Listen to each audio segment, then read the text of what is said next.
بسم اللہ الرحمن الرحیم. السلام علیکم 7th class. Let's start your today's history lecture. 7th class, we are doing chapter number 3 and we have done 6 long questions. Today we are going to do 7th long question. This is explain the central government system of Mughal Empire. Mughal empire کا جو مرکزی نظام حکومت تھا اس کے بارے میں وضاحت کریے. ٹھیک ہے. مرکزی نظام حکومت کا مطلب بیٹے یہ ہوتا ہے کہ the centre of power, the centre of organisation, the centre of administration. ٹھیک ہے.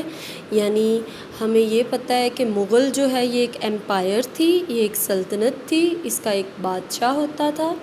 ٹھیک ہے. اور اس کے انڈر یہ ساری سلطنت ہوتی تھی.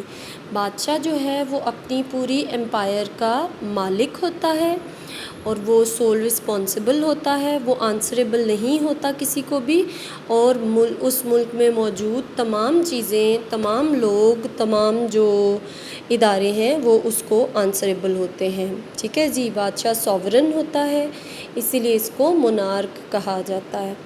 تو ہم اس کی اب ہم نے پڑھنا کیا ہے کہ ان کا جو گورنمنٹ کا سسٹم تھا، یعنی یہ تو ہمیں پتہ چل گیا کہ یہ ایک امپائر تھی، یہ بادشاہت تھی ایک. تو بادشاہت کا جو ایک سسٹم ہے اس کے بارے میں ہم پڑھتے ہیں آج. تو آنسر دیکھیے. Details of central government system of Mughal empire is given as under. جو تفصیل ہے وہ مندرجہ ذیل ہے. سب سے اوپر کے درجے میں ہے کنگ یا ایمپرر، بادشاہ یا شہنشاہ، جیسے بھی اس کو بلائیں. کنگ اور emperor had a central place. He was source of authority and had unlimited powers. He was responsible for safety, well being and development of the land and people. سب سے جو اوپر ہے، سب سے اعلیٰ جو مقام ہے وہ بادشاہ کا مقام ہے. وہ اتھارٹی مانا جاتا ہے، اس کی پاورز کی کوئی حد نہیں ہوتی، اور وہ اپنے لوگوں کی فلاح و بہبود کے لیے، ان کی سیفٹی کے لیے، اپنی زمین کی حفاظت کے لیے، وہ سب چیزوں کے لیے خود ہی رسپانسبل ہے. دوسرے نمبر پہ آتا ہے وکیل سلطنت. وکیل سلطنت was second to emperor. He had full powers to run the affairs of the state with unlimited powers to assist the emperor. یہ بادشاہ کا نائب ہوتا تھا اور بادشاہ کو اسسٹ کرنے کے لیے وہ بادشاہ کے بہاف پہ اس کی بھی انلمیٹڈ پاورز ہوتی تھیں. تیسرے نمبر پہ وزیر، منسٹرز جنہیں کہہ لیں. A person who held the responsibilities on his shoulders to plan and run state affairs. یعنی سلطنت کے، ریاست کے معاملات کو چلانے کے لیے پلاننگ کا جو ذمہ داری تھی وہ وزیر کی ہوتی تھی. یہ تجاویز اور پلاننگز لے کے بادشاہ کے سامنے پیش کیا کرتے تھے، منصوبے بنایا کرتے تھے بادشاہ کے لیے، اور بادشاہ کی اپروول کے بعد ان منصوبوں پہ کام کیا جاتا تھا. چوتھے نمبر پہ ہیں دیوان. Second to prime minister. جو سب سے بڑے وزیر ہیں ان کے اسسٹنٹ دیوان ہوتے تھے. He was in charge of finance. دیوان کو آپ فائنینس منسٹر آج کل کے دور کا کہہ سکتے ہیں. He was financial advisor to the emperor. His approval was needed for every expenditure.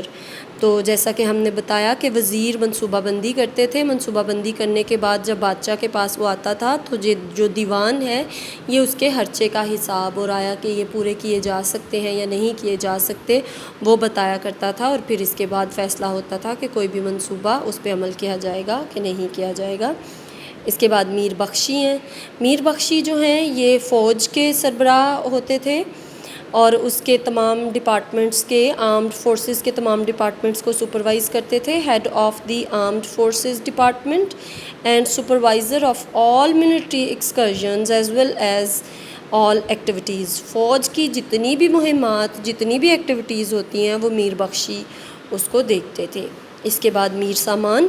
میر سامان جو ہیں یہ administrator to monitor government workshops and warehouses. حکومت کے گودام، حکومت کے انڈر کام کرنے والے کارخانے، یہ ساری جیسے لیبر کے ہوتے ہیں نا وزیر، تو یہ سمجھ لیں وہ حکومتی جو کارخانے ہیں، ورک شاپس ہیں، ویئر ہاؤسز ہیں، ان کا سارا نظام یہ میر سامان دیکھا کرتے تھے۔ پھر ہیں جی صدر الصدور۔ صدر الصدور ہیں minister of religious affairs subordinate to میر سامان، مذہبی معاملات کے وزیر کہہ لیں، مذہبی معاملات کے انچارج صدر الصدور ہوتے تھے، اور یہ جونیئر ہوتے ہیں میر سامان کے۔ اس کے بعد میر آتش ہیں، میر آتش انچارج آف آرٹلری یعنی اسلحہ سازی کے اور اسلحے کی حفاظت کے، اس کے بنانے کے، اس کے استعمال کے، ان تمام چیزوں کے ذمہ دار میر آتش ہیں۔ پھر دیوان برید ہیں۔ دیوان برید جو ہیں یہ حکومت کی جو پوسٹ ہوتی ہے، یعنی ڈاک جس کو کہہ لیں، خط و کتابت جو ہوتی ہے اس کو سارا کرنا اور اس کا دیکھنا دیوان برید کا کام ہوتا ہے، responsible for delivery and collection of official letters. ٹھیک ہے جی، یہ آپ کا کوسچن نمبر 7 ہے۔ آسان ہے، اس کو پوائنٹ ٹو پوائنٹ آپ یاد کریں گے تو آسانی سے ہو جائے گا، لیکن فی الحال آپ نے اس کو صرف لکھنا ہے۔ ہوپ فلی آپ کو اس کوسچن کی سمجھ آ گئی ہوگی، آپ اس کو نیٹ کر کے لکھیں گے اور پھر اچھے سے یاد کریں گے۔